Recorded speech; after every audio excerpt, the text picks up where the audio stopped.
Manchester United is still on it. Brian Mbeumo's final bid is being prepared as they continue to work through the weekend to ensure that indeed the deal is done so early in the week that starts tomorrow, so that they proceed with the plan they agreed on with the player that his medical should be taken early within the week. So guys, get it. You can have your plan with your player. You've agreed, you're talking to him, he has agreed personal terms. You can agree with him that, you know what, when we sort ourselves with your employer, we are having our medical happen this day in the week. That is exactly what Man United agreed with Mbeumo. So don't say, well, you lied that the bid was accepted. Did I mention anywhere that the bid was accepted? No, no, no, no. I said a medical has been set between United and the player. Guys, don't put words into my mouth. Get to understand the choice of words in this business at a time like this. Get it, understand these things, guys. You've watched football for long enough. You should know the language of football. But also, after the signing of Brian Mbeumo, who is next? A striker. Now, United has for long been linked with Victor Gyökeres, who certainly is prioritizing Arsenal. But in the event that Man United do not get Victor Gyökeres, what's the plan? It is said Amorim prefers proven players from the Premier League. What are the options? That's what we're going to look out for. But also, I do remind you, you don't have an option. When it comes to the internet, there is no option. You have got to understand how it works, because you've got no option. It is the way to go. It's how we live, how we survive. People are already making money. People have learned already, and they're already earning online. Yes, they are. Yes, if they give me the green light, I'll play their testimonies here. People are earning money online. Guys, come and understand how the internet pays. Stop, being slow. Stop it. Stop it. You need to understand how it works. It's only getting bigger and better as technology keeps advancing. You've got to be a part of it. Don't you miss the cheese. The cheese has moved. Follow the cheese. Stop being stuck in traditional ways of getting money. You put in so much and you get peanuts. Come on, that's insane. Not in 2025 under my watch. But let's get it now. So, as the bid is being prepared, I think from Mbeumo we've spoken about a lot of everything. I told you Man United are putting together their final bid as they continue with talks now with Brentford. The final bid is expected to be accepted because at least now they are close to an agreement that we know. But and the player has made it clear to all parties involved that he wants to join United. So that's aside. Let's talk about something else now. So after Mbeumo, certainly they need a striker. So which striker will Man United go for? Amorim, we know certainly wants Victor Gyökeres. But again, we know that Gyökeres apparently prefers Arsenal, who are playing the Champions League. So in the event that Man United fails to get Gyökeres, what are the options? Now, first of all, the profile of the number 9, the first variant of a number 9 that Amorim will want is a player who is more experienced than what United has. And that's in terms of age, of course. Now, Gyökeres is 27. But if Gyökeres is not coming because he's a player, we know he's the striker Amorim knows for the past 4 years. So certainly it's the case of better the devil you know than the angel you don't. But if it doesn't work, the other options United has been linked with are Mateta, who has scored 14 goals and 2 assists in the Premier League last season. Played in the Premier League for quite a good time with Crystal Palace. Then there was talks of Christopher Nkunku. Now, I personally don't view Nkunku as a number 9, honestly.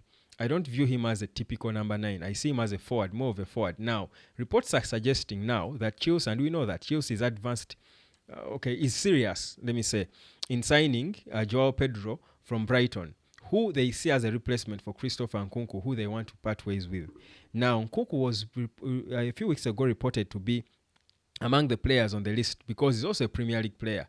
And of course, it's possible that they could go for him because he's a good footballer and he's the same age. Nkunku and Mateta are the same age, both 27, same with Gyökeres. Now, they could be looking at him as a backup option after failing on the other players they were trying to get from elsewhere, the players who they deem ahead of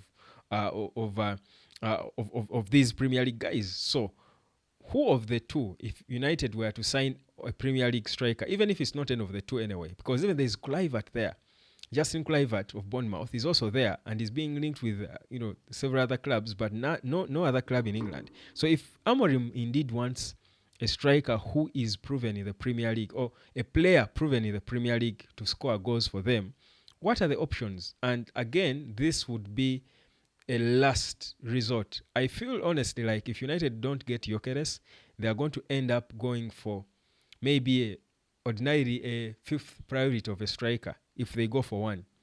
And those are the Matetas and the Nkukus we are talking about. But if it gets to that, if push comes to shove, and we are hoping it doesn't get to that, but it can happen. So you've got to think about all possible scenarios. Now, in case it got to that, who of these Premier League strikers we see do you think Man United should be going for? Honestly, I'll give you my honest opinion. Nkunku, good player, top bowler. There's someone who was actually telling me why United doesn't go for Joao Pedro, who is even younger. He's 23. I think Joao Pedro is not a typical number 9. Honestly, I think he's more of still of a forward. So I see him the way I see Nkunku. So I don't see him as good, talented player, effortless. He's so natural in his style. I don't think he's the player for United. But if you want a target man, a proper target man, proven in the Premier League, you fail to get all your top priorities. Your plan A, plan B, plan C, and plan D.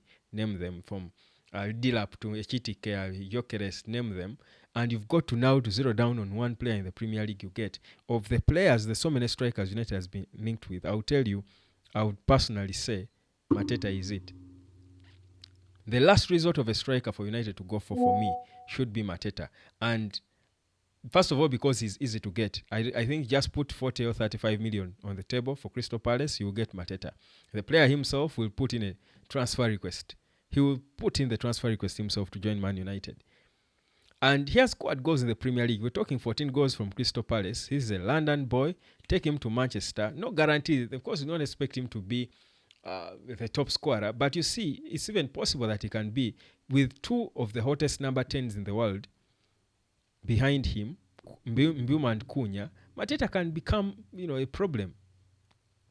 And I feel like Mateta is a player that even Højlund can learn from, even if he chose not to sell Højlund. He can learn a thing or two from him. So for me, Mateta is the one Premier League striker of those possibly available that Man United can get. He's the guy for me I look at and think maybe if all options fail, we can just settle for that. Affordable, proven in the Premier League. If it doesn't work, but I don't see what are the odds that it won't work. And okay, I know the shirt is too heavy, but I mean, if you have Mbeumo and Cunha behind you as a 10, you've scored 14 goals without them at Crystal Palace.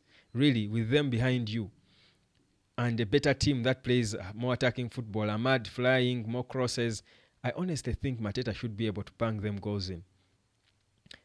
I feel he should be. But also, Mateta has played in sort of the Amorim system because Crystal Palace has played this Amorim system. Yeah. Under their guy Oliver Glasner, Crystal Palace have played this system. The back three, the nearly 3-4-2-1 rather. They have played this system under Oliver Glasner. So I think it would even be easy for him. He understands the movements and what is expected of him. Now imagine him having better 10s behind him. Yes, he has had Eze at Palace. He has played with Eze before. He had Michael Olise and name them. But I'm telling you now, if he has even better ones, he could even be scoring more than 14. So if United gets a striker who can give them 14 goals, 15 goals a season, you've got Cunha who can give you 15. You've got Mbeumo who can give you 15. Those are 45 goals from your front three guys as a bare minimum. 45 goals. Now add in a few from Bruno, from Ahmad. I think United can be properly competitive. They can be bang competitive. So for me, if Amorim has to resort to that option of a Premier League player as a backup where he fails to get his first priority, I think for me, people, you may not want to hear it, but it can get to that. Mateta for me could be the backup plan. Mateta could be the backup plan. And he's affordable. I don't think he can cost more than 40 million quid, which should be enough, which should be money Man United can raise. From the sale of Sancho and Rashford, United can propagate more than that. Get 40, sign him, and you've got the two of the best number 10s. Get a proper goalkeeper, Emi Martinez, good midfielder, that team can be competitive enough. If it doesn't work in that season, you have time to improve it in the other summer. But clearly, it will be much better than what we've had, and it will be competitive enough to challenge for top four. So I think, yes, the striker situation has not been really a center of attention yet, but we've got to now start, looking at it because it's a glaring issue United needs to say. We need goals. We've got two. We are trying to get two. We've got two indeed because I believe Mbeumo will come. But that striker, if we need one, Mateta for me can be the guy. Let me know what you think in the comment section. Whether you think Mateta is a good backup plan because we might be pushed to that in the event that we don't get Gyökeres. Echitike is very expensive, definitely, but Echitike is not proven in the Premier League. By the way, for me, spending 80 million, even if we had it on Echitike, maybe if it's a long-term project, but I would rather, if it's for the immediate, if I'm to choose one of the two, I would rather keep Højlund or loan him out a bit or give him a bit of time, give him a season, and bring Mateta for Højlund to learn from, other than spending that 80 or whatever a million quid on a Chitike, some German whatever guy, regardless of how skillful you claim he is. Yeah, he is, but man, those gambles, me, I'm done by the at this point. And I like that Amorim sees it, that he wants more of players who have been proven in the Premier League. That's my honest view. Give me your honest view, as I honestly think you're too late if you've not yet understood how the internet pays. You better come. I'm waiting for you. I'm here for you. I'm not leaving. For as long as the man above says that, Webb, you're still breathing, I'm here on earth. I will be here for you to teach you how you can earn online. I hate it when I see people, innocent people, especially we Africans, we are struggling in poverty, but then there are mean people out there who just set out to lie to people, to take you into things that do not make sense while they make money for themselves. It kills me. It's wrong. Come on, it's wrong. What's money, really? It's wrong. Come on. You don't just take people's money because of their ignorance and, you're just there, scamming people. Come learn things that are impossible, that don't make sense to them, things that are superficial. Yet there are clear ways people can earn. Come on, come learn so that we avoid such people. That's for me why I've come out to cheaply teach you people who follow me how you can earn online. I will charge the bigger money to those people who keep taking me wherever, to the UK and where I keep traveling to these countries to teach. So yeah, come learn and let's enjoy this internet era together. Cheers.